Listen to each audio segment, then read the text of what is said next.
Maybe it's there. It isn't.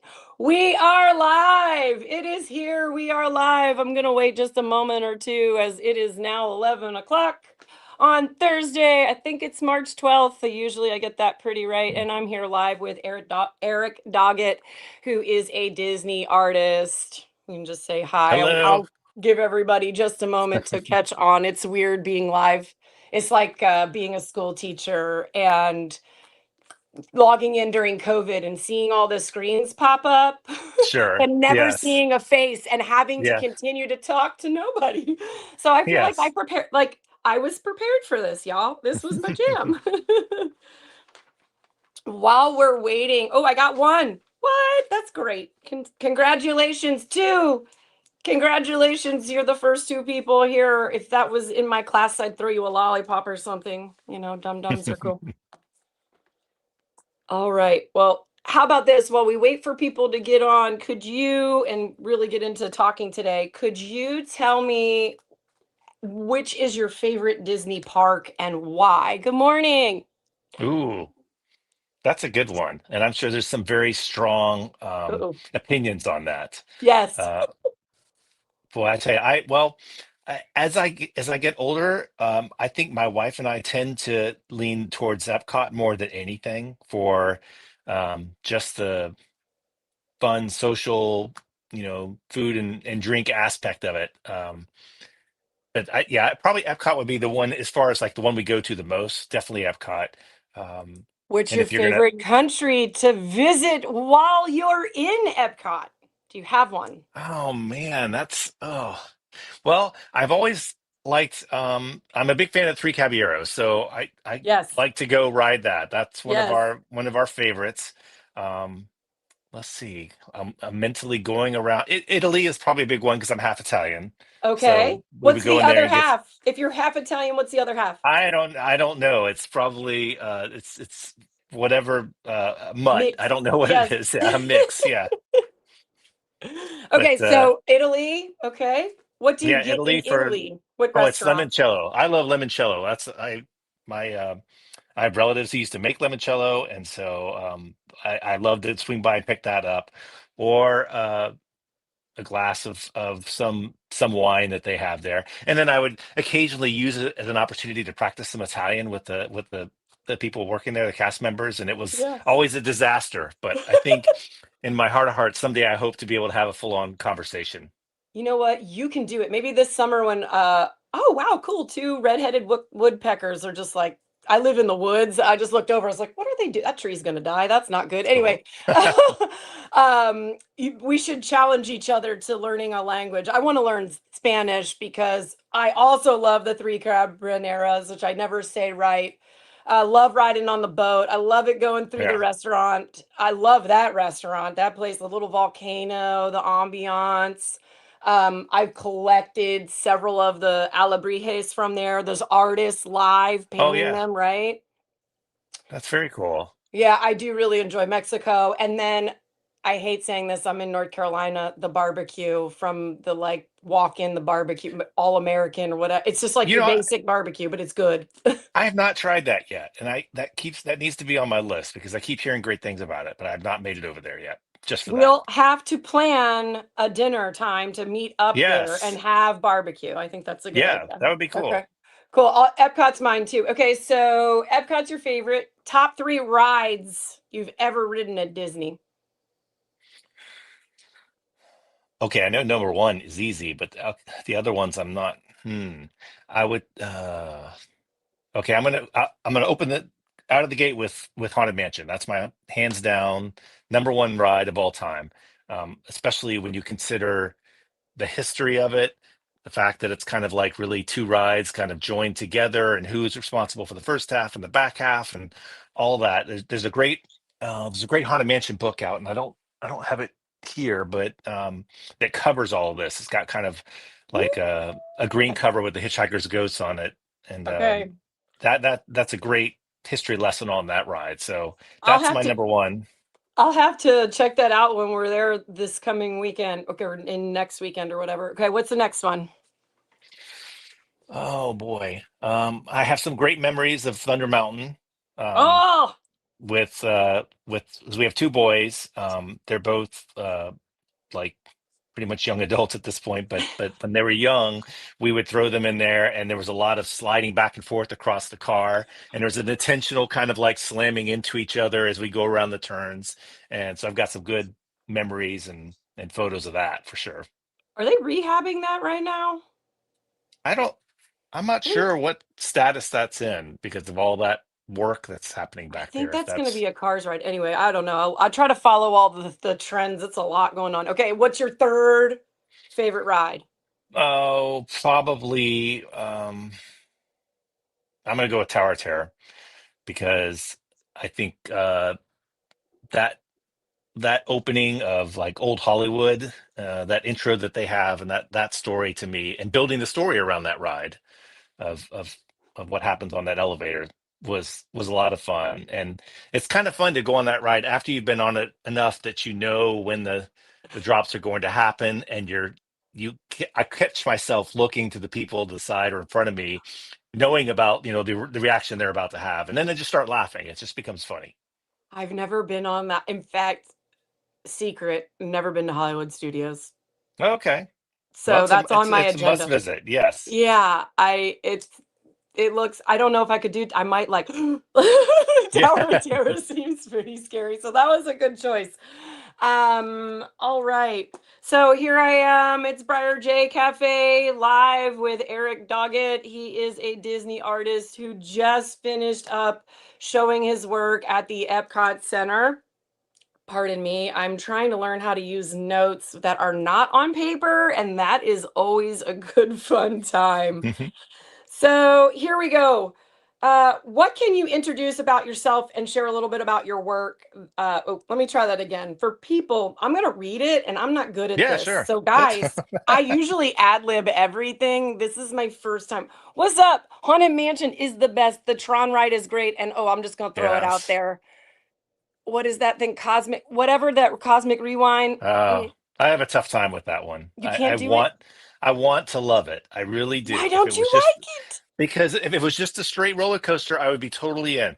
But it's got this sort of lateral side to side thing that's going on, and that's what throws me off. And it's very weird because other people in our family that normally don't like roller coasters love it, and I'm the one that's like, "Ah, I wish they would just make it straight. I don't like the spinning around. I can do it once, then I need a break for a couple hours." So then, what about your thought about Ratatouille?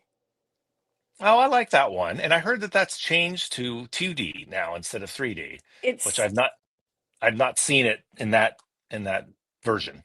we saw it right when they opened it. It was for me, I have a brain injury, right? So for me, I always have a migraine. So like Cosmic Thunder or Cosmic Rewind works for me for some reason Yeah. when I really shouldn't.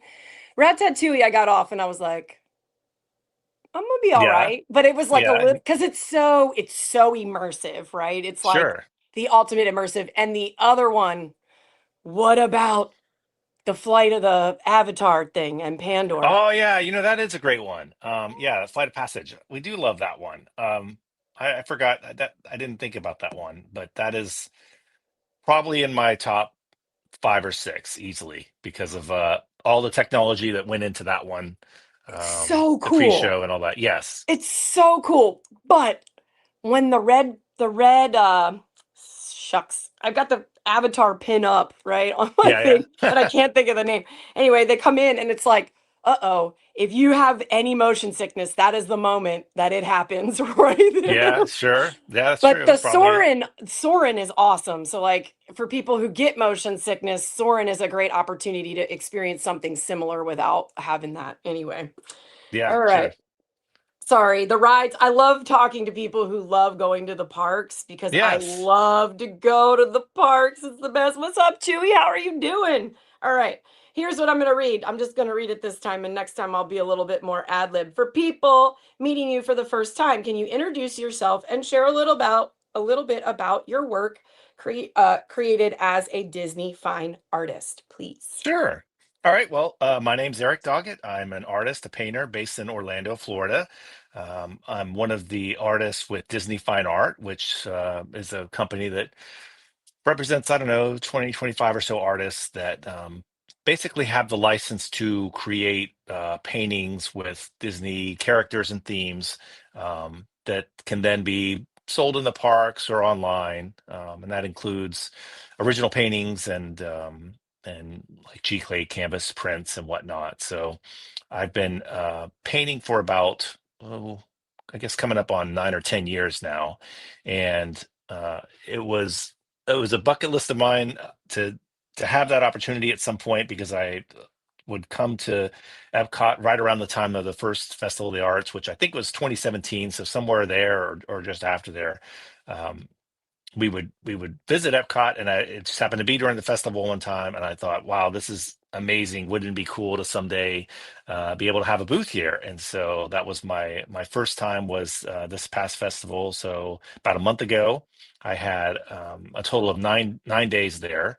And just got to hang out and talk with a bunch of amazing artists and collectors and fans, and just tell stories about art and our favorite rides and our experiences. So that's kind of it in a nutshell. Prior to doing painting work, I was doing commercial and editorial photography for about another 12 or 13 years, which I think helped a lot when it came time to figure out the painting side of things, what I wanted to do. I was sort of used to working on a creative process for several years and kind of figuring out a style and everything. So I kind of realized that that would also take some time when it came to painting. So but that helped, that But kind of like as a understanding. photographer, like how did photography, like I'm also a trained photographer, how did that help you create the way you see now? Like that time being a photographer, which way did you see? What kind of lens did you like to use, right? What Sure. was that perspective? Because those moments were influencing how you're creating today for sure. Sure. So when I started photography, I did a lot of magazine work in Austin. So I probably shot maybe 15 or 20 covers for different local magazines. And I quickly decided that the way I wanted to differentiate myself from other photographers was I was going to make every shoot a production. So the lights were going to come out. There was going to be some lighting aspect to it, probably, and some post production aspect to it that people would not be able to get just walking out with their camera. So to me, it wasn't so much the camera or the lens that we used. It was the kind of like the story that was being told. I wanted a one frame to kind of tell whatever, kind of illustrate the story a little bit. Uh, we would do, I guess, standard portrait headshot covers, but I kind of liked the ones where a scene was happening. Um, I remember one particular one we did for what magazine was it? Maybe Real Magazine. There's a guy named Rob Thomas who's not the musician Rob Thomas, but everyone says that one. No, he was Rob Thomas created that TV show Veronica Mars, which was back in the, Oh I yeah. don't know, 90s or 2000s. Yeah. And there was a kind of a crowdfunding thing to um, relaunched that. And I think it relaunched in terms, I don't know if it relaunched as a series or if it was a film or something. And so this was the profile of him and talking about the efforts he was going to relaunch that show. He was an Austin guy as well.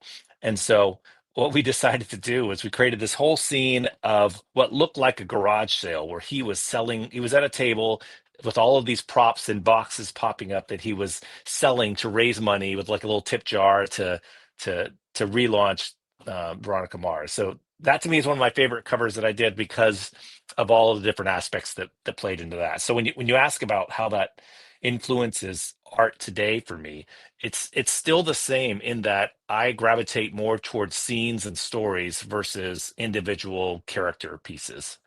Um, the characters are there, but if there's an opportunity for a bigger story with them, where you look around, you're like, oh, I see they're doing this. This is what's going on behind them. What is this little thing over here in the corner? I can't quite figure out. I'll have to ask him what's going on with that.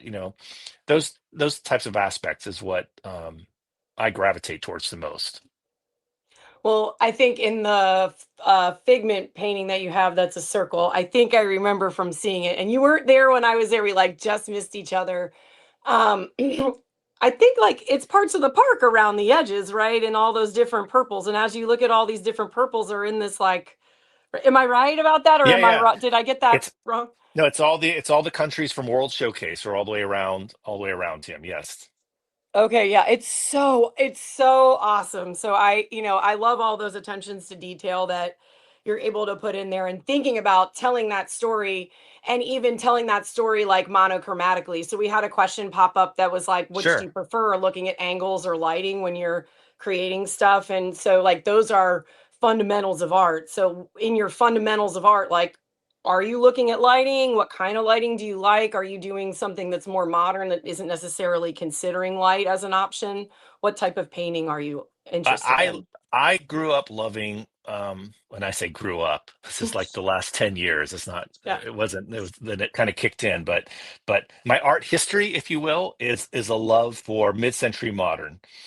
Really strong graphical interpretations of things. So we're talking like straight lines, very smooth but sharp curves, um, those kind of graphical elements that on the surface look like, and they could be like a very limited color palette, maybe 8, 10. Sometimes though mine jump up between 15 to 20, but very defined large areas of color of the same color. And when you look, when I look at that kind of work, my first thought was, okay, this is easy. This person's just painting red all over here, and blue all over here, and it becomes more complicated because of the way acrylic paint works. Acrylic paint tends to dry a little bit darker when you put it down, and it's very difficult to remix that same color later. So if you decide to change something and you've got just one shade of green over half of your painting, it's going to be hard to make something that fits right in with that. Or otherwise, you might just as well repaint the whole area with a new batch of green. So I tend to create more mixes than I need for a painting just for that. If something goes wrong or it needs to change, I've got painting left over. If it takes more coats than I think it might need. But when it comes to style and the visual, I do love that sort of mid-century um, inspired look, I guess you could say.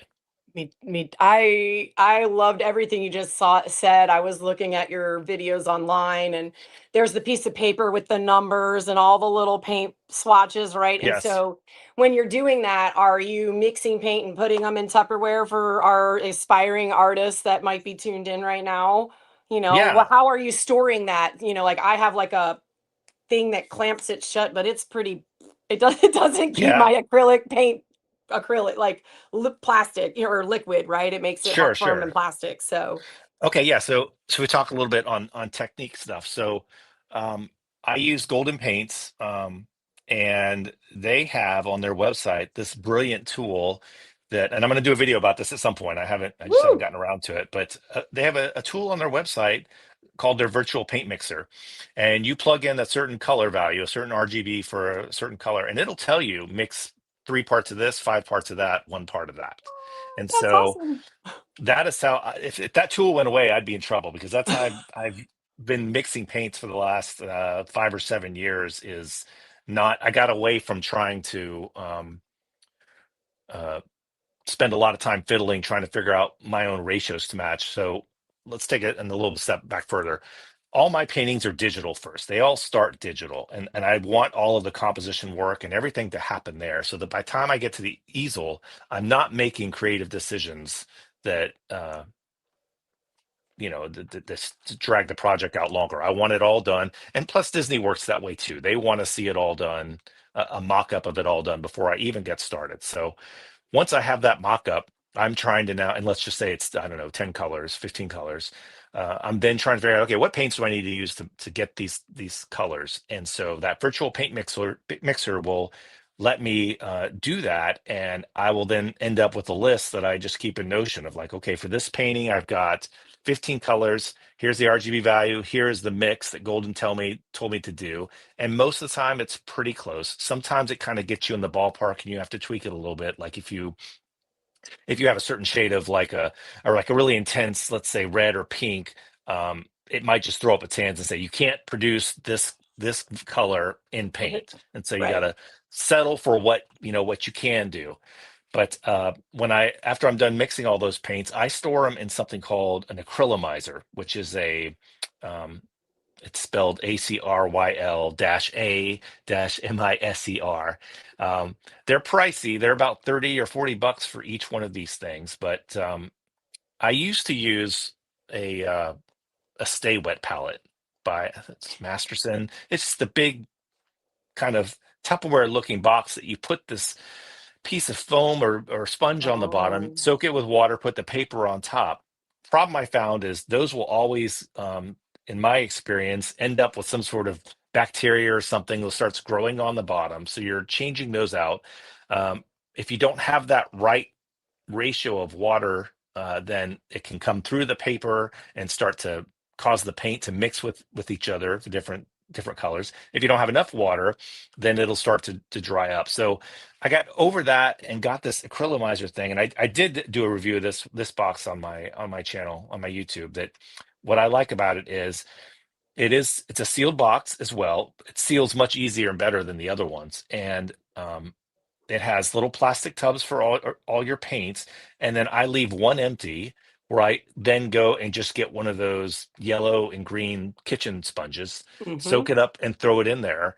And I've had paint last for weeks, like 3, 4 weeks That's easily. If I go amazing. in, I just go in there every now and then, change out that sponge, or I'll use a little water spritzer. And if it's left open, I'll give it a little hit with the water spritzer before I close it back up. But that's been my way to maintain those paints for weeks, so that it doesn't take me weeks to do a painting. But I will, due to the approval process and how Disney works, it might take some time for them to get back. So if there's a change, I need to have that paint available. So that's the way I do it. So twice now in that conversation about the paint. First of all, thank you for telling me about the tool. Now I can mix Sure. paint. I will be honest, I paint often in monochromat, just one color. I'll paint something like Okay. black or white. I'll pick one more color and I'll paint over top of it partially for that reason. But also, I'm impatient as an artist and I like to keep moving. So if it doesn't dry super fast, so I learned to change my how I paint and what I paint. So I'm more like, organic and flowy because I just was too Yeah. impatient to do it the other way. But the thing you did mention twice now was with the Disney licensing and being a Disney fine artist. Like, what does that process certainly sounds like you have a lot of approval to go through and they have a lot of control over what you're making. Could you share little bit about Sure. that? Yeah. Sure. So we're actually pretty free to kind of think about what we want to do. I mean, it's not like they come and say you need to do 10 of these and 10 of these. It's pretty open-ended as far as ideas that we have. So if I come up with an idea of, well, let's say the Figment one, for example, um, I will do a mock-up of that and submit it, and then it has to get approved by somebody, and that somebody can be different depending on who's responsible for that. So it might be like classic characters might go to one group, and something park related, which Figment falls into, goes to a different group. But they approve it, and then if they have any changes, they'll let me know. And that's at that point I can then start painting it. So I will paint it, and then we submit it again, say the painting's done, and they look at it and say, yes, you painted it exactly like the mock-up, or no, we need this change or that change. And but assuming it's good and we're good to go, then we're done. And pretty much at that point I mail it to Disney Fine Art, they scan it, and then they decide um how to approach marketing it, whether they want to put it in a store location or on their website, or at various art shows or whatever. That's really, really, really cool. Like, thank you for sharing that process because I think, like, as someone who loves digital art and a lot of the people on here collect digital art. So that was Yeah. pretty interesting to hear that you're building it first. And then are you like gridding it when you paint yours since yours is so, very specifically made? Are you gridding when you paint? No, no, no. So I, this is where I kind of overcomplicate things. There are artists that will take their art, and it'll start with, they'll just sketch on the canvas and they'll start painting and they'll decide what the background's going to be, and they're done in 4 or 6 hours. And that is not me. I'm much more of a methodical person on this, and so it might take me a week to get that mock-up ready the way I would like it, and then probably another 1 to 2 weeks to paint it. But as far as getting that, once that's approved, getting that sketch on the board, I've complicated that. I used to do like a projector. I went away from that because I don't like the fact that if it's not perfectly lined up, if there's a little bit of an angle in it, and I might not even notice it till I'm halfway done with painting it, that something was off or it Right. didn't line up center. So I basically use what's called a plotter. It's a machine that will I can put a pencil in it. It will take that drawing that I've done and it will move around the board and put enough of it down where it needs to be, because usually the paintings are bigger than what the plotter can actually do. But it'll put Yeah. enough of it down for me to work from. Oh, that's awesome. So, as somebody who taught art, you're learning this stuff. You're basically building all, like when I look at Disney art, like I have one here and I got to meet a fine artist, right? When I went to Disneyland and they like signed it and Oh, stuff. It was cool. really, really cool. But Yeah, I sit yeah, here and I look at it and I'm like, I love Ramon, first of all.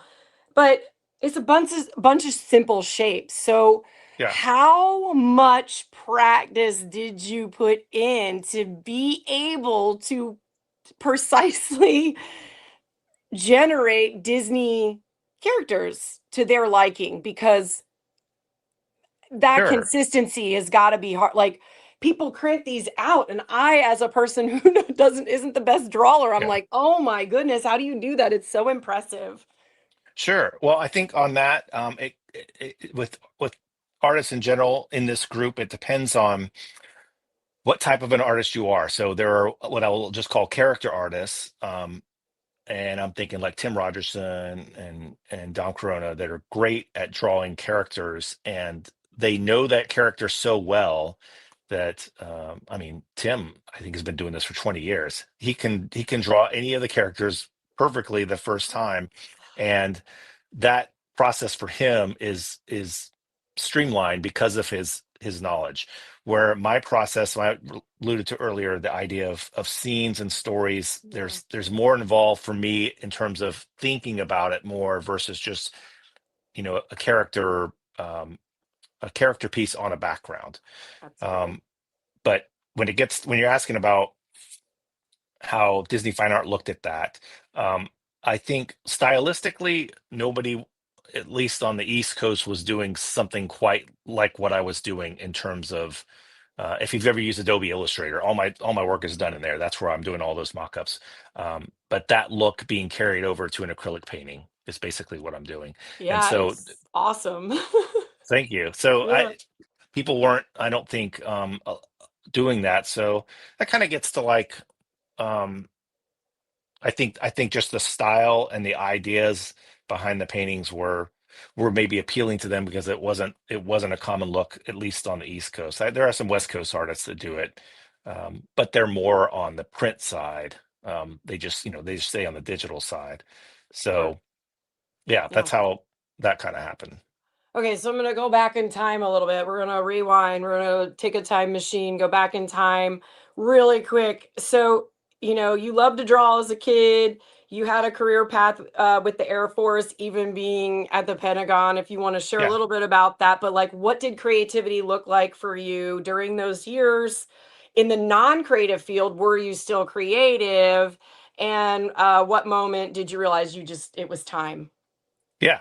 Okay. So this is funny. So, uh, my early youth, I know I tried a couple paintings and I would do a lot of drawing. Nothing that really went forward. Once I kind of, I guess, got to high school, I kind of stopped it. But I do remember, and I still have some of those drawings from my youth lying around that are fun to look at. Um, I did, so in high school. Um, uh, I think I took a photography class or two, but this is back still in the film days. And when we talk about being impatient, that is definitely me. I didn't get back into photography until digital came around because I did not want to spend all of that time waiting to see how I screwed something up. So I waited until digital really took off. After high school, I go into college, and I was I was doing Air Force ROTC, which is like a kind of like a training thing for a program for eventually going in the Air Force. So I had an Air Mhm. Force scholarship, and I remember we would make videos of events that were going on, like little of the events we were doing. We would film and try to edit this back on like VHS tapes or whatever. And I remember having a captain tell me I had spent all this time making this very super dramatic video, and I remember this captain once told me, like, he's like, Doggett, you're in the wrong line of work. You need to be doing something else. And so that carried over. So after college, I went in the Air Force. I was at the Pentagon for 4 years. As a lieutenant there, and then another 4 years as a contractor. But during that first 4 years, that was around the time that the web was starting. Um, Database stuff was what we were doing mostly, but that had like an application, like an application front end on your desktop that you were interacting with. And I would spend all my time trying to make them look as cool as possible. Like, all right, I found these cool button packs. I created these cool button packs to make this really look cool and whatnot. So to me, the creativity was all in the presentation of what was ultimately pretty boring, you know, database stuff. Yeah. But I was I that was the aspect of it that I guess put the um most creativity into. Yeah, back in those times, I was like in undergrad taking like Photoshop, Yeah. like Photoshop. So we got trained on Photoshop in the Air Force, and it was version 3, not I was version 4. CS3. Is Yep. version 3. Like layers had just come out, and we're like, oh, this is so cool. Look what we can do. So Did you make the Veggie Man? Did you make the Veggie Man that everybody made that was like in the CD, or was that version 4 that Veggie Man came oh, out? that might have been version 4. I don't remember what if we did. I remember going to a class for it, but I've been using Photoshop, so we're talking 90, 94, 1995. Somewhere is when I started using Photoshop, and Mhm. now it's turned into this behemoth that I can't even is understand. it's crazy. And when you talk about AI and all that, a lot of the creative photography work that I have done up to this point, I looked at and I was like, for example, I used to do in Austin, I used to do Christmas card photography, but I would shoot it like we were doing a magazine cover. So out came all the lights. We were building miniature sets sometimes. There was just this whole production value to get this one image, and then all the retouching and all that stuff afterwards. And I look at today and I'm like, well, if I was still doing that now, I would just be like, okay, send me a picture of you and I will write the prompt to create your Christmas card, which I was like, this is horrible. It's sad in that way. But during that time, nobody was really doing that there. So I probably did maybe 100, 120 sessions with families over the years of crazy Christmas cards that That's were a lot of fun. fun. That's fun. Yeah, it's funny. It's like every time you take a step away from graphic software, being me, I've ebbed and flowed through it because I am a Yeah. digital artist, but really I like to be I'm a photographer. Like I am the one that's like I'm cool. Let's Yeah. develop the film, y'all. What did I get? So at the end of the day, every time I go in, I'm like, oh crud, why does Photoshop now feel like Illustrator? And now why does that just Yes. automatically do that? And I just stick to like doing it easy on my phone with whatever I have. And honestly, those things have upped its level to whatever Photoshop stuff I'm even interested in at this point. So thank you Sure. for sharing learning it at that Yeah, point. I was learning it yeah, like 2001. So yeah. that's really funny. Let's see if I know we're kind of getting to the end of your moment here, but here's a really quick one. Sure. Being in Orlando, did that change your experience with Disney? Yes or no for asking for a friend? Oh yeah. I mean, we love it. We were in Austin for about 19 years, I think. DC prior to that, but 19 in Austin. We moved down to Orlando in 2020. So coming up on I think this summer will be 6 years. And yeah, we've met. eh, The funny thing was, we were in Orlando or we were in Austin, and we would come down to Disney like almost every year, and people were like, "Why are you going back there? What is what is wrong with you guys?" And so we're like, "No, no, no, you don't get it. We do Yeah. this, this, and this. It's not like we're, standing. We're just going down there to ride two rides all day, and that's it. We have other, this is other ancillary activities around that we like, Yeah. and so." Once we moved down here, then we started meeting other like-minded people who all get it. We all get it, and we all kind of found our way back home in a way. So yeah, that's definitely been a a giant plus, not just for uh, our own fun and enjoyment and love of all things Disney, but when it specifically comes to Disney Fine Art, I met them because I was here. If I was staying in Austin, I think it would have been much harder to try to make that introduction happen because this is a big thing I talk about in my videos as well. Is if you want to be doing this type of art or whatever kind of art, especially when it's something that's you want to have sold at some point. You want some reach, and I always recommend people to find a way to get to where the people are that you want to work with, and don't rely on just sending emails and hoping. Get yourself in front of these people somehow, and then over time, that might turn into something. But that was a big game changer for me, was just the move here for sure. Disney Pinnacle peeps, my friends, did you just hear what he said? So, where am I going? Am I moving to Orlando or to Anaheim? Because I love being at the park. I love interacting with the people. And I like the way that I go back. Like you said, people are like, why do you keep going back? I'm like, I bought an Yeah, annual pass. I want to go every other month because yeah, they treat everybody the same and it's so inclusive and they treat everybody like they're special, which is exactly what Walt would have wanted and is his vision. And like, to tie back to my relationship with Epcot and Figment, which is like the art that I saw of yours that stood out, which is why I reached out.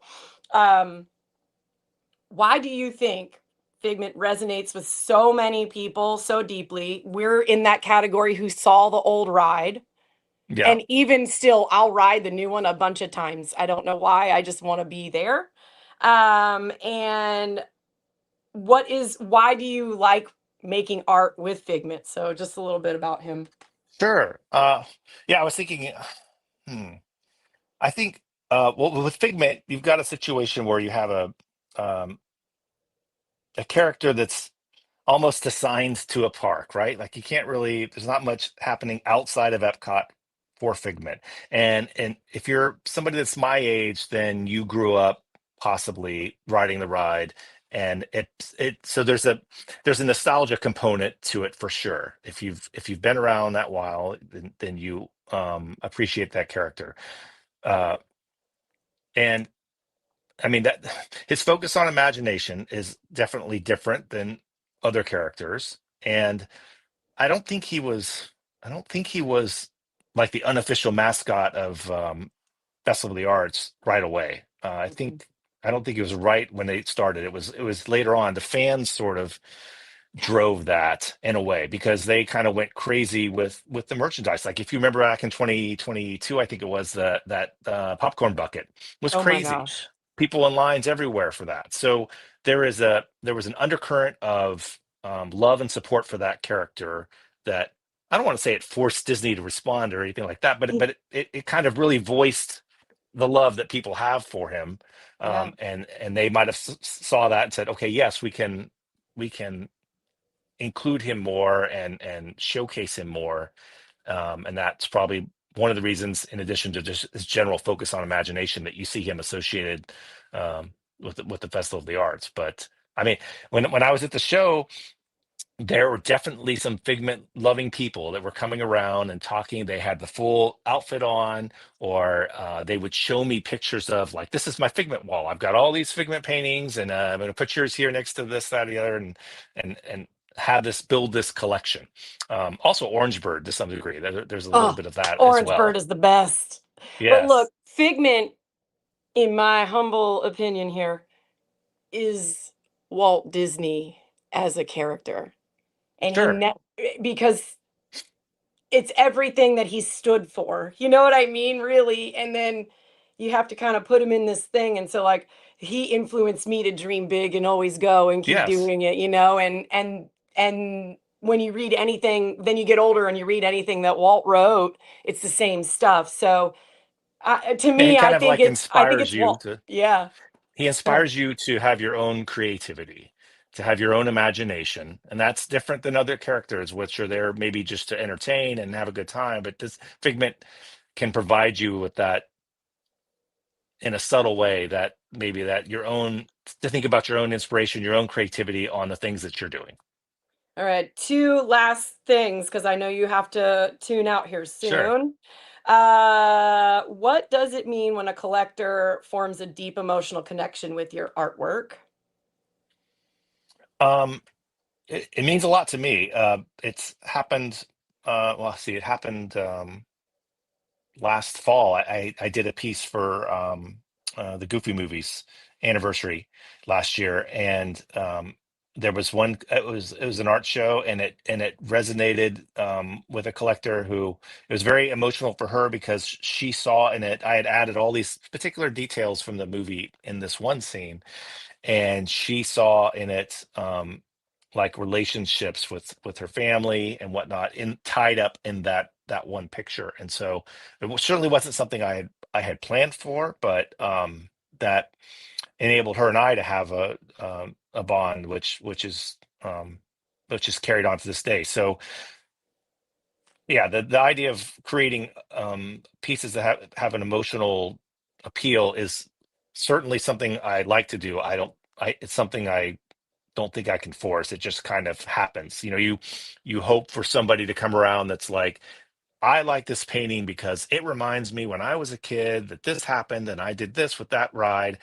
You can't plan for that. So when it happens, it's like a blessing, and I take it to heart and try to nurture that relationship moving forward, and I'm very appreciative and grateful for it. Yeah, that is like so special because it's like you can't is like it was intentionally made for that one person and you Sure. didn't know why you were making it. And then final question, I have a final question is what advice would you give to someone who dreams of becoming a professional artist? Sure. So I'm going to caveat this with, again, I'm only speaking from about 8 to 10 years worth of painting experience, although creatively it's about 20 to 25 years. Um, I First off, I would always suggest that people create the work they want to create. If you ever get in the mode of creating something because someone told you to make something, or it's just not what you're into, then that just kind of becomes a drag over time that makes it more of a chore and responsibility versus something that's you're speaking to with your heart. So stick to what you like to create, and then if it's something that you want to maybe someday find a market for, uh, a couple things on that. I would be looking for ways that distinguish your work from other artists out there. And I think that, again, that's what I was talking to earlier, where that made that Disney fine art connection happen for me, just was because it wasn't happening too much. That style wasn't happening too much out here. Um, so push yourself into exploring different, you know, ways of producing work. And I've done that throughout, where I've done a painting maybe 3 times, 3 or 4 times. I have a couple that I've redone, not necessarily Disney paintings, but other ones where I've redone them as I've changed my style and how I approach. I want to say, how does this painting now look with what I'm doing now? So you have to kind of be open to those changes. You don't want to be so rigid that, I only do this, I will only ever do this. That exploration has helped me get to where I'm happy with the work I'm creating. And then also what I mentioned earlier about putting yourself in situations where the people you want to work with, that you want to connect with, that you're in front of them. And it doesn't matter what it is. If it's Disney, that's great. If it's you want to do, I don't know, pet portraits, then put yourself in the situation where you can have relationships established with people that look for that work. Because to me, in the end, it's always it always comes back down to a relationship. I had a mentor one time tell me that art is a memento between you and the buyer. And that is the truest phrase I've heard when it comes to art. It is about my relationship of them. They're buying something because they feel a connection with me. And that is always the goal. And that for that to happen, I have to be putting myself out there and meeting these people to have those relationships established and not just posting to Instagram and hoping, that somebody's going to buy something. Somebody might, but the more fulfilling work to me is the one-on-one, that personal interaction.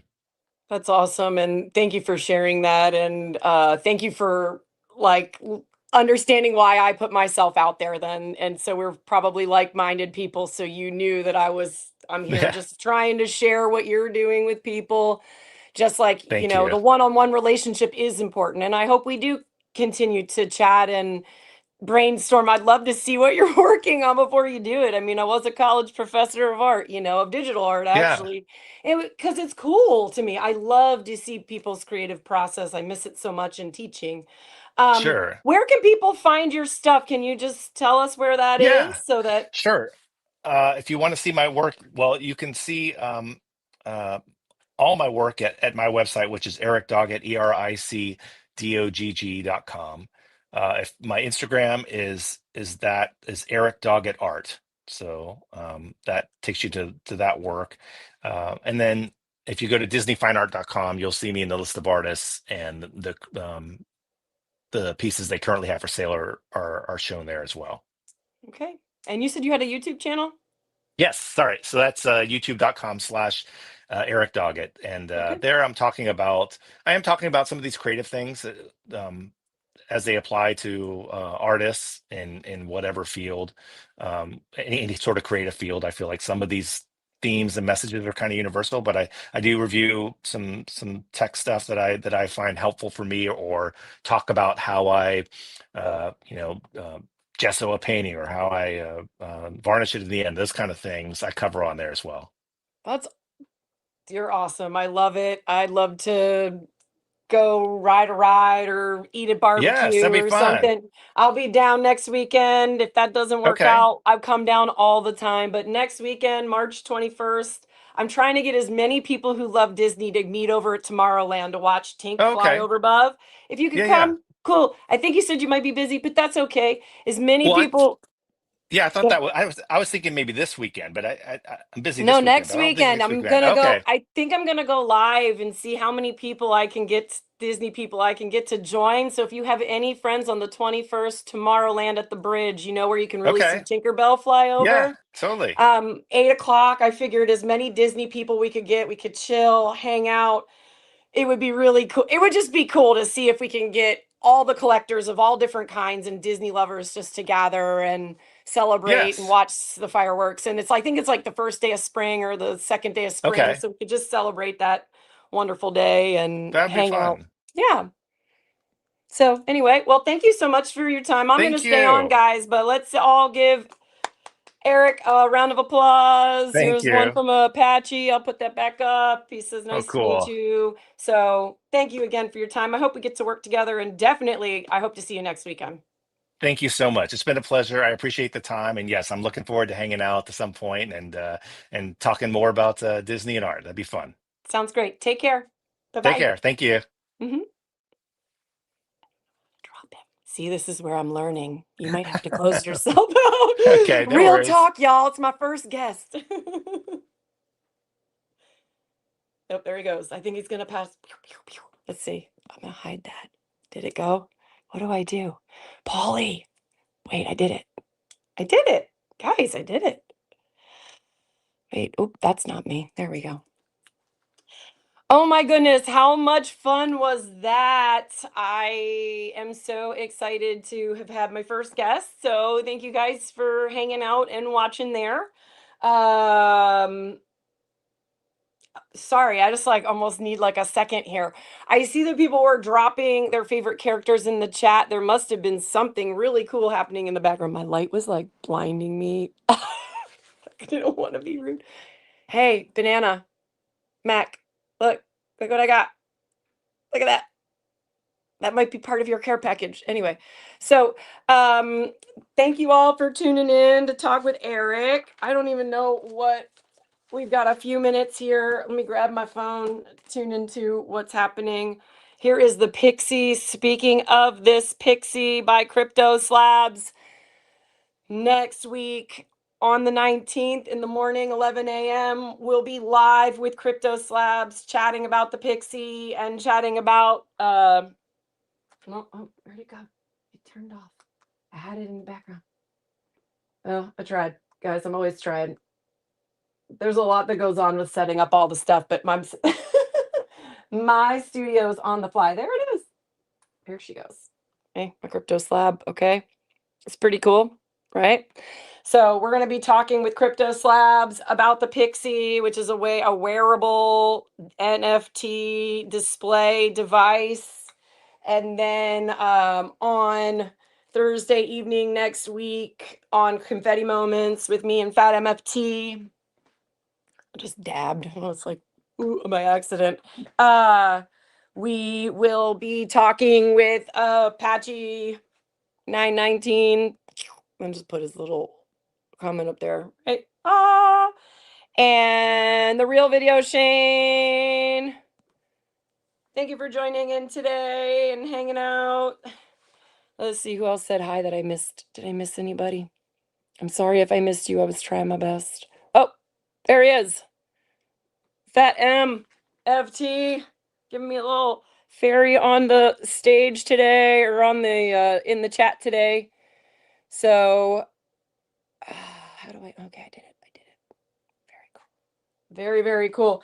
But we'll have some top collectors, both physical and digital, sitting and chatting, having a conversation about physical, digital, what is the future of collecting looking like. We all know that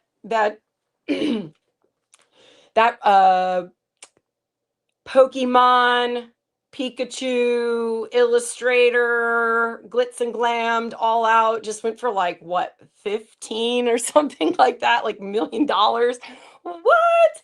That's insane. So as we are all here, all collectors, a lot of us are digital collectors, but I bet most of us also have physical things that we collect.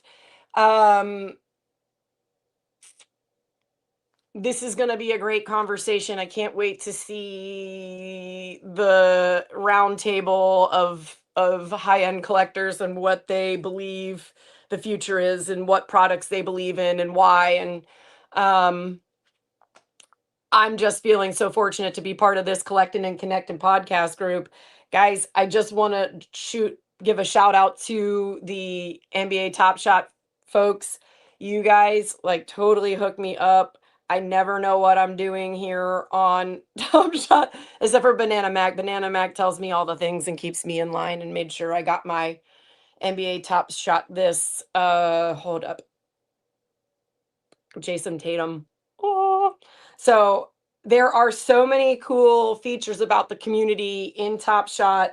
It's so cool to think that a lot of this will be wiggling its way over to Pinnacle here anytime soon.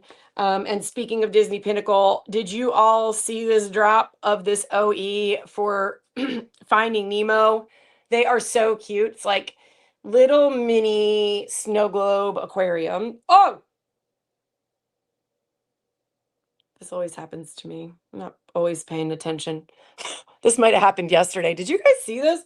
Disney and Friends Luck of the Irish. How cute. When did this just get posted? Probably got posted while I was sitting here. Oh my goodness gracious, y'all. I love it when I get surprised on here because you guys get to see my honest to God reaction.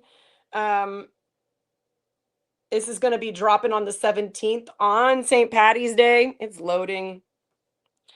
Everything is loading. Look at her. Look at that girl. She is so cute. Hold on, I have a different angle. Okay.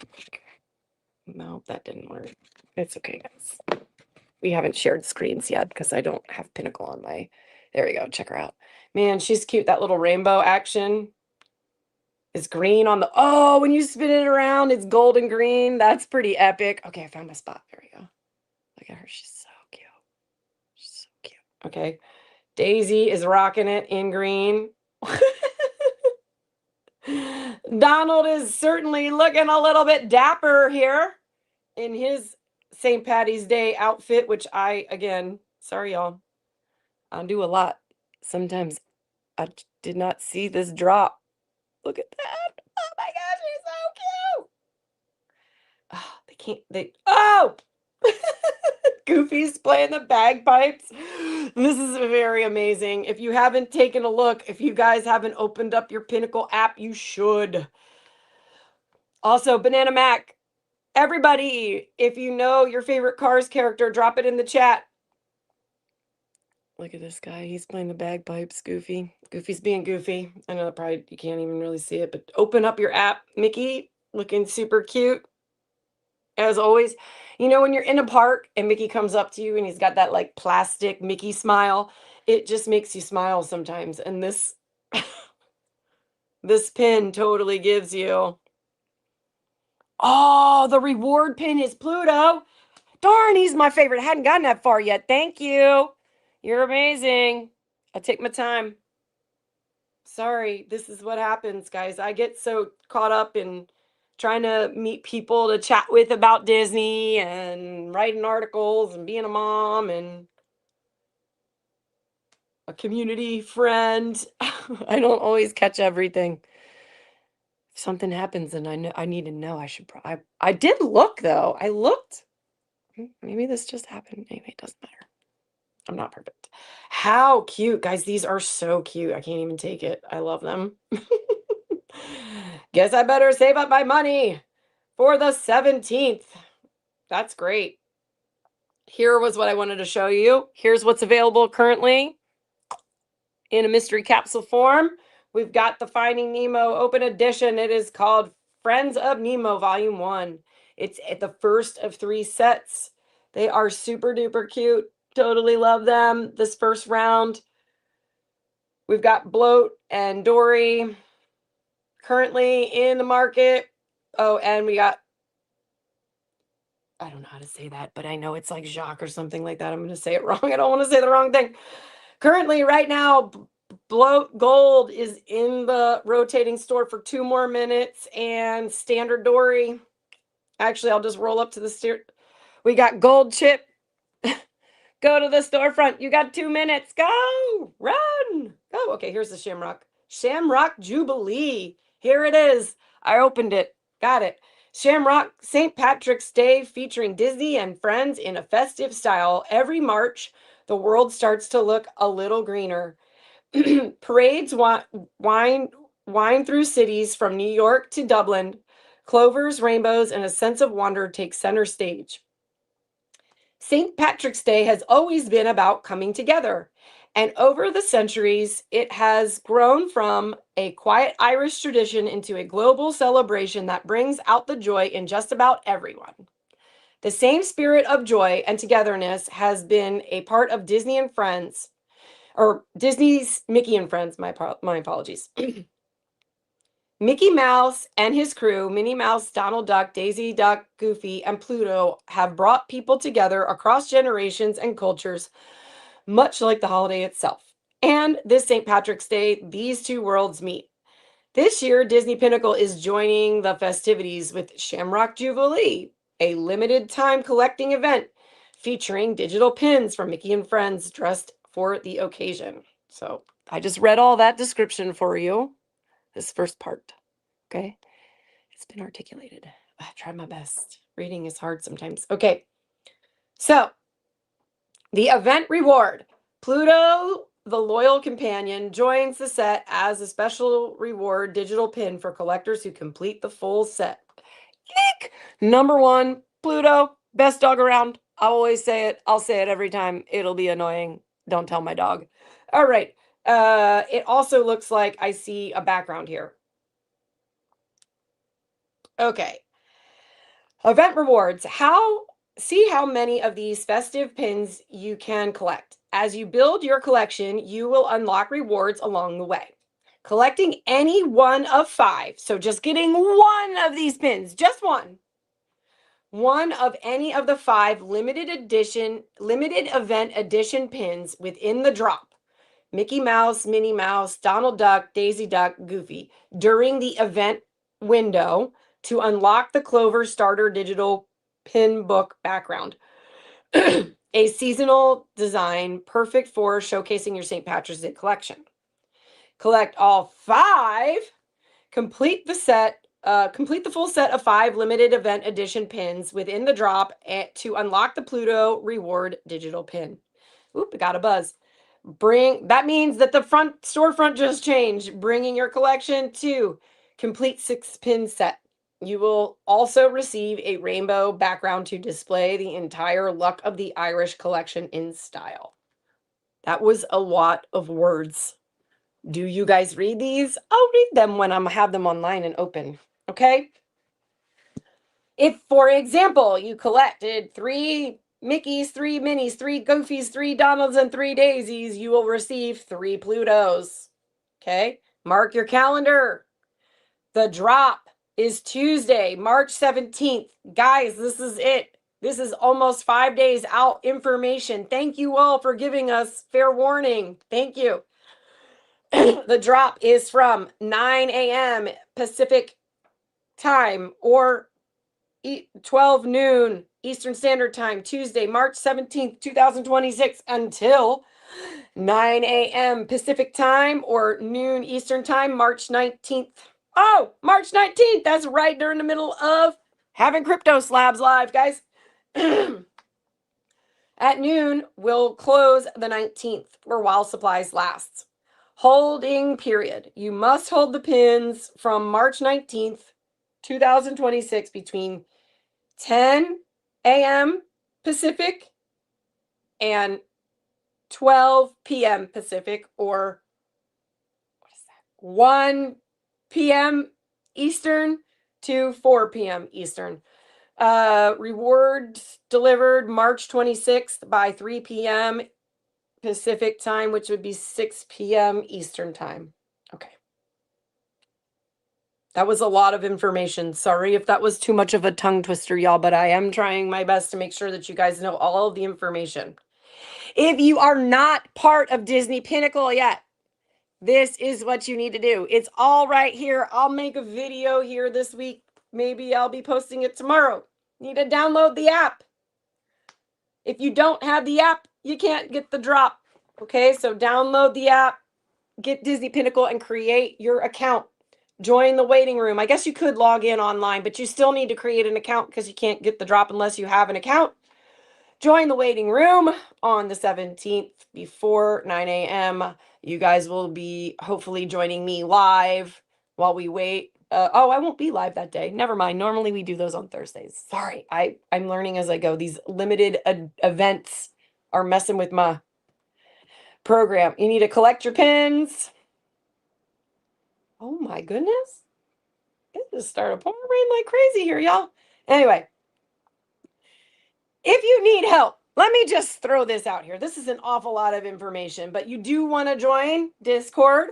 We do have, if somebody who is available and on a computer that's my friend can drop the Disney Pinnacle Discord link in the chat, that would be super, super, in the comments, that would be super, super helpful right now. I'll have some of these things lined up and I'll make sure that I'm a little bit more on that drop-in links preparedness. But if you don't get the pin on the drop, the other thing you can do is go to the marketplace. So if you're on the app, which I think is what, is hard for some people right now. Okay, so this is on Tuesday. This is current for 18 more days. We've got Chip, Chip, Chip, Chip, and Dale. That's amazing. There's 11 more days left there. And we have Star Wars Saga 3, Volume 3 of 4. 4 more days left, okay? So those are all there. Rotating storefront. What do we get here? What? Okay. No, I don't have all the pins yet. Sorry, y'all. Sorry to be a disappointment. Anyway, when you get on this main page, you just scroll. You scroll past all this really cool, fun stuff, and you get to this middle part that says news and information. And if you're online, when you log in online, it is like torrentially raining in North Carolina. They don't make you put gutters on your house for code. So it just like pours down the side of my house. Scroll down here. If you're online, it's in the little like 3-line bar in the top left. You click on that, you go into news and information, and then you're going to scroll over to Marketplace 101, Marketplace 101 right here. It gives you, if you're on the app, it gives you the link. The link is right there, okay? You do have to go somewhere else to make those marketplace transactions, but it's all still within the Disney Pinnacle confounds, and it's super safe, okay? I've done it a bajillion times, bought stuff. Apache, I know for a fact, has bought a bunch of stuff. Who else is on here has bought a bunch of stuff from the marketplace or even sold things on the marketplace, because you can also sell these pins, right? So you can buy them, you can open them up in a mystery capsule, you can pop 5 caps. Next thing you know, maybe you get something really cool that you didn't think you would get, or you want to sell them and buy something else. That's okay. I personally like being the tiny diamond and holding on to all my pins, but it's because I also am waiting for my friends to join, and some of them have, and I've traded pins to them. And it's to be about part of the community, because in Disney parks, Disney pin trading, it is about community, right? And it is about giving. And I think a lot of people, like, you'll see like somebody will have like a limited edition. The thing will be like bling blah, like the coolest pin you've ever seen, and someone will just swap it for like your basic old standard. But it isn't always about what the pin's like limitedness is. It's like, who collect what you love and trade what you love, and you don't have to let go of everything. And so like, I know that that's a saying in Disney Pinnacle, but it's also a saying of mine. You should be collecting what you love, because you should love the things that you have, because if they didn't have any value, would you still want them, you know? Oh, I'm not logged in, but as a not logged in person, you can come in here. I'm going to put listed pins only. Those, well, I'll leave unlisted pins. Hold up for just a hot second. Here are these are the 3 Genesis pins, the one of ones. Those that were like, I don't even, they were really hard to get. Honestly, I was so new when all that was going down. I don't actually remember what I think there were like keys, like we did for the holiday box. Anyway, I'm going to go here. I'm going to go to listed digital pins only. This is not, or listed digital pins only. Yeah, this is not logged in. I am not logged in. And I'm going to go to my highest price so I can see like what's the highest thing listed right now. Okay. Currently the highest thing on the market. Oh my goodness. About had a heart attack. Woo! Mickey 101. $250,000. Holy Toledo. I didn't have coffee in my mouth. All right. But you know what? Honestly, I think they're worth that much. It's just hard to see that many zeros behind something. All right. Let's go down. Let's get off that 101 bracket right there. Here we go. We are in the of 5 category. Mickey Mouse, we got at 7,500. Daisy Duck, 6,500. Donald Duck, 6,500. Now we're at of 10 from the legendary drop. 4,500 for Donald Duck of 10.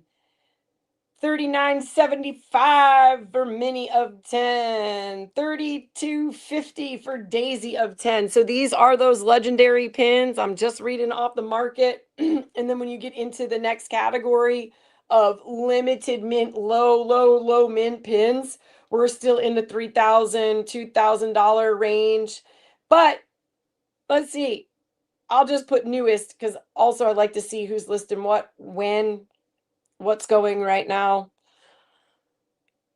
Okay, here's what's right now on Marketplace. Some of these pins are $1, y'all. Like, ooh, I have to go pick up some of these pins. These dollar pins, this is the way in. If you're new to Disney Pinnacle and you want to get in and you just want to catch up, look for the pins that are $1, okay? You come in, you're on the Marketplace. You do have to be logged in to buy them, but you don't have to be logged in to look. I click my lowest price. have a confetti moment, buy all the standards of one set, pay $9. I'm sorry you weren't here in the beginning of the project for the drop, but some of these pins are $1. And I'm going to give out a shout out to Sarah Lynn. We made a video. It never got published because we both were busy.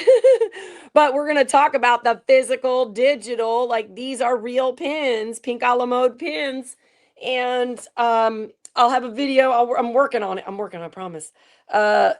That are physical and digital, right? So they're in the parks. It's pretty awesome. So there are a bunch of pins right now that are on the standard level, that like base level entry. I mean, even that you can get for $1. So, here's some of those Disney alphabets. I see some utility coming there one day. I really do. I cannot imagine it not having some, right? Gosh, they're all $1. Ooh, man, why am I going to Disney in a week, y'all? There are some good deals right now on here. So you guys should 100% go in there. If you're new to Disney Pinnacle, you can totally reach out to me. You can reach out to me on X at FairyPinMother, or on Instagram, Once Upon a Pinnacle, or you can join the Collectin' and Connectin' Discord channel, which probably has information here on our YouTube channel about that. And if not, you can find it on one of our socials. Reach out to me. You can drop me a message in the Collected and Connected Discord. You can drop me a DM in Discord. I'm just Briar J or FairyPinMother. You just find me. I'm here to help you. Oh, I can take, let me see if I got this. Oh, it's gone. Good job. All right. Any way I can help. Onboarding can be challenging. So I'm going to make a video about what that looks like and how to get yourself set up on there. It's really, really, really easy for me. I just use Apple Pay. I know that there were some adjustments, but I load my Dapper up with Apple Pay. I do not pay on my card or anything like that, but that is just a little bit of information about how I purchase online. It's super easy to set up. This is the Crypto Slabs Pixie. Very excited to have Crypto Slabs on live next week to talk about the future of digital displays for people with digital collectibles. Like, by the way, every time I get a chance, Mandalorian, watch it. Who's going? I am waiting. I am scrolling my D23 membership, and I probably missed it because I sometimes don't check it every day. But I want to go to the opening of The Mandalorian because that is going to be the best. Like, that series, if you haven't watched it and you are a Star Wars fan and you've maybe not been loving Star Wars so much, give it a shot. Okay, Pedro Pascal is like the best. And then like he comes out and tells people, oh, I have anxiety, and he's real open, and I just think he's a good guy. I think watch that, whatever that other one, Last of Us or whatever, that was pretty crazy too. So here are these pin. Here's the pin. This is the Pixie by Crypto Slabs. I'm showing the 100 Acre Woods 100-year anniversary pins right now.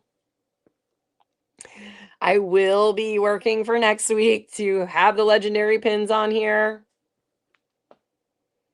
People love Winnie the Pooh, so it's a really good one to Space Mountain in Paris. I've never been to Disney Paris. I would love, love, love to hear more about that. That's pretty awesome. And here we are back at Avatar. So tune in next week. I'm gonna tune off. There are an awful lot of people in here right now, and that makes me feel super special. So thank you all for tuning in, and we'll have the replay with Eric Doggett. I felt incredibly blessed. I have, if you guys, some people know in my Disney Pinnacle Peeps community, right? Like, I have been reaching out to content creators, Disney historians, Disney artists, Disney collectors, Disney, to try to build some relationships and just shine light on what inclusive group of people it is. And I just feel blessed that Eric was like, let's do it, and was all about coming on live today and having a conversation about art. And anybody who name change test, I think it worked. Anybody who is an artist or was able to tune in earlier, I got to actually ask like real art questions, and I think that was like some of the information that he shared in his experiences growing as a painter is like invaluable for somebody who's growing up as an artist or has a dream. Like his dream, I go to I go to Epcot or anybody that's a Disney artist. I'm like, man, you are so lucky. You are awesome. Like I cannot believe you're allowed to make this art. So it's cool to hear what that really looks like. And I don't know, like give a girl a dream, give a girl a dream. Maybe one day I'll be making that at Epcot, the lights and the fireworks and the music, that Disney Imagineer would be for sure a dream job of mine and a good retirement thing to do. But in the meantime, I have been so fortunate to be part of this Collecting and Connecting family. Banana Mac and I have become the bestest of friends and looking forward to some good vibes adventures. And, because you always got this 147 to 1 times Steph Curry will dunk the ball. And I know that fact and I'll never forget it. And so, together we have this bond. It's 147 to 1. Like the odds are always like, we got this. You got this. You got to have the good vibes to got this. Anyway, I appreciate you. I look forward to having Nick on next week with Crypto Slabs and hearing more about what digital display looks like of all of our amazing NFT collections and what the future holds for those. I really do love my wearable Pixie. I do actually wear it to like when I get dressed up and go out and put it on my jacket and stuff. I feel fancy. Anybody that is a Disney collector, pin collector, physical pin collector, y'all know, or you go to Disney parks, y'all know that you get these pins when you do something cool, right? Okay, so mine, I like donated like $50 or something to Saving Animals, the Disney Conservation Fund. But this thing sticks so good to it. So, anyway, it'll be really cool to chat with Nick. And then in the evening, it will be so cool to have Apache 1999. I do think Board Clint is going to be joining from the Disney Pinnacle community, but he's also a Board Ape, which that I can't wait to hear more about that and what all the collectors have to say about each other's collections, both physical and digital. We've got Video Shane from McFarlane Toys going to be on. I think the real Scotty J, I'm just going to say collector at large. Some of you know him from Panini or Tap Shot or Pinnacle or. So everyone's going to get a little moment to share a little bit about what they're doing. We'll ask a roundtable question, some roundtable questions, and really have a good conversation about the future of collecting. What does that look like? Physical, digital, like the sales have been going nuts. I just can't wait to hear what these gentlemen and have to say about this experience. Make sure for confetti moments with me and Fat MFT, you are caffeinated because I have a feeling it is going to go longer than an hour unless people got to bump off. But I just think the conversation is I think it's going to be awesome. So once again, thank you to Collecting and Connecting for allowing us Everyday Collectors podcast group to join in the Collecting and Connecting and Dapper Fun. And here we are talking Disney Pinnacle every week at 11 a.m. on the Briar J Cafe, and the first and third Thursdays of every month, 9:30 p.m. And these are all Eastern Standard Time. I'm East Coast. Look, this point's east. Okay, that's how you remember it. Okay, we are East Coast Standard Time. So I'm so sorry, all my West Coast homies. It's just easier for me to remember my time here, but we will be live 9:30 p.m. the first and third confetti moments, celebrating things that happen in NBA, some of the Top Shot stuff I've had experience with, that Fat MFT has experience with, some of just our collecting and our experience in our resale business, and obviously, without question, talking to the Pinnacle and getting collectors to come on and have those conversations. I like to see what people have to say. So, y'all are amazing. Thank you so much for your time. I appreciate you. Join in next week. Maybe there'll be a limited edition drop. Oh, I didn't give you the pin book puzzle answer. I forgot all about it. The pin book puzzle answer. And if you guys don't know what I'm talking about, I do a collaboration every week with I don't know what do we call you on here? I guess we call you, I'll say Doubles because that is their X handle. And we do a pin book puzzle, and this is all inspired by Super Pigeon. Password is Taco. A bunch of former, or not former, but like the OG collectors. So this is a shout out to Super Pigeon, or well, this is just a shout out to all y'all for doing something cool and being cool with me, continuing your awesomeness. So here it is, the answer to your pin book puzzle this week. And I promise, I'll be screen sharing. I promise. It does take prep work to do that. Is Door Dash. Yet again, Door Dash. I don't know if anybody typed it in the chat, and Doubles. Dude, hook me up if somebody did that. You better give a shout out. Soon. There may be some kind of giveaway. I'm thinking that starting next month,